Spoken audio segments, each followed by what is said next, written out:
Salamat kay Senator Bongo sa tulong niya para sa amin katulad ng mga LGBT.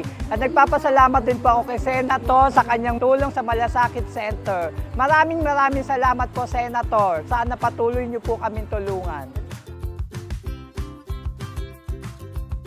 Ang ating Senator na ang bisyo ay magserbisyo, none other than Senator Bongo.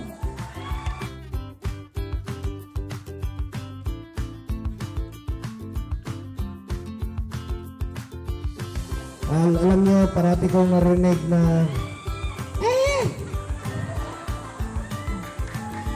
alam niyo, parati kong narinig kanina na tita, sandali lang. Parati kong narinig kanina na ang papasalamat. Sabi, meron niyang pagbabao kanina. Ikaw yata yung umalik sa akin eh. Sa totoo lang po, ako po ang dapat magpasalamat sa inyo dahil binigyan niyo po ako ng pagkakataon na makapagserbisyo po sa inyong lahat. Maraming salamat po sa pagkakataon.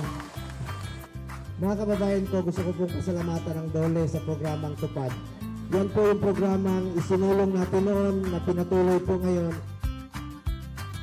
Bibigyan po kayo ng Dole through Tupad ng pansamantalang trabaho. Salamat po sa inyong pagmamagandang loob. Malaking tulong po ito sa mga kababayan natin. Ito po yung mga nawalan ng trabaho. Bibigyan sila ng pansamantalang trabaho. Paliga rito. Palapitin ko staff ko, inter-barangay o inter-basketball ninyo, inter-purok. Tutulungan ko po, ilayo natin ang mga kabataan sa illegal na droga. Pag nabonggo kayo, ako pa may kasalanan. Ganito na lang. Hindi naman ako mayaman, pero yung sweldo ko po, ibibigay ko po sa inyo.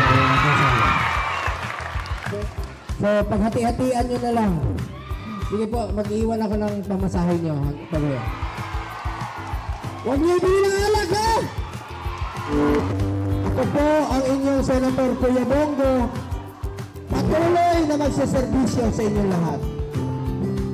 Dahil ako'y naniniwala na ang serbisyo sa tao, serbisyo po yan sa Diyos. Salamat!